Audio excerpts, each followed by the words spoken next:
young Malay youth, were just lying on the pavement because they were taking drugs, ganja, and the ganja was purchased from the teh tarik by Sarbat stall. It went together with the tea.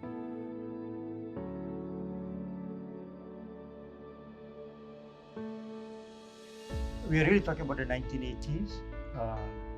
It was a difficult period for the Malay Muslim community that I recall now. A period where the population census started revealing all the data and statistics about performance of different ethnic communities. And the Malays were charting data and statistics for the wrong reasons. They were high in drug addiction, they were high in divorce, they were high in a lot of other important nation-building issues.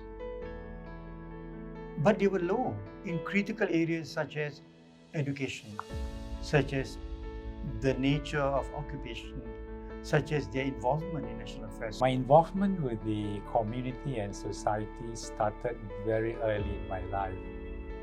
In fact, it was in 1973, just nearly 50 years ago, when I was jolted by what I saw with my own eyes. Young Malay youth, were just lying on the pavement because they were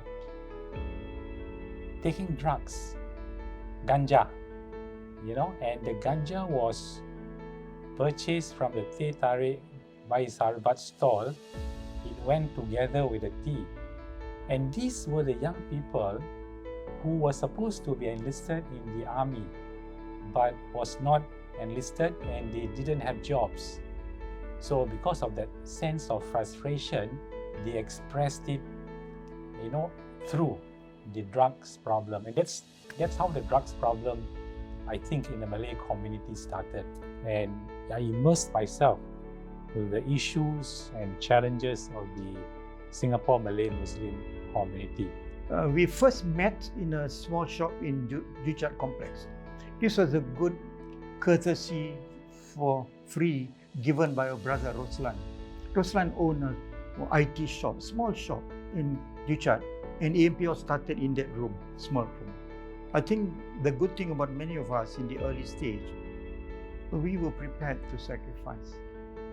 There was a vision, there was a mission to accomplish, and all of us are really gung-ho, wanting to put ourselves up front, come what may, because we believe what we do was right, and we were prepared for it. That was the mettle and the quality of the early leaders of AMP. We wanted to radically transform the status quo because we said it's not working.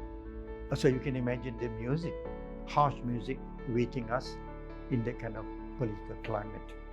At around the same time also, as we were preparing for the first National Convention, we established a contact with the national leadership, by whom I mean Mr. Goh Chok Tong. He was then the first Deputy Prime Minister. So when we established that communication with him, we immediately engaged him. We explained to him what we were trying to do.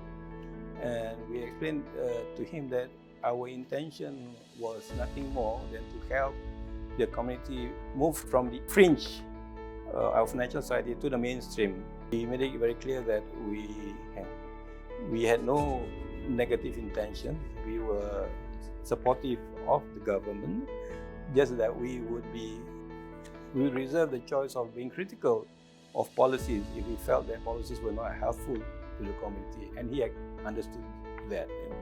So since that meeting with Goh Chok Tong, we had a series of discussions with him.